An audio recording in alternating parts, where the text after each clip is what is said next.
up, everybody? We hit the dyno on Thursday, and so put together a little bit of footage, show you a little bit of the progression that it took to get where we were at on the dyno.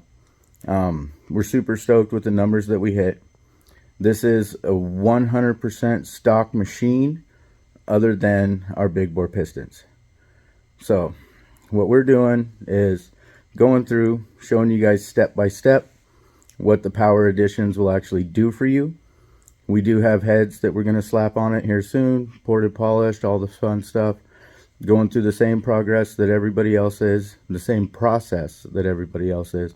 We're just taking our time and going to show you piece by piece what you add and the actual horsepower that it adds to it.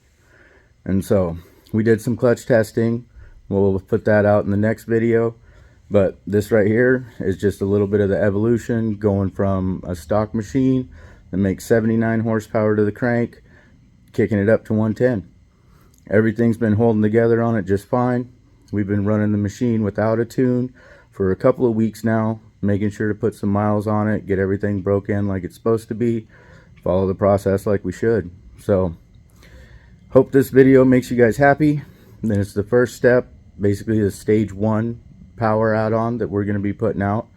And then we'll do one with the heads, and then we'll do one with our version of cams, and then we have a few more things that we're doing, so hopefully we'll surprise you guys, make everybody happy. But in the end, I think we're going to start putting out machines that'll bang and beat some of the high priced ones. Alright guys, enjoy the video.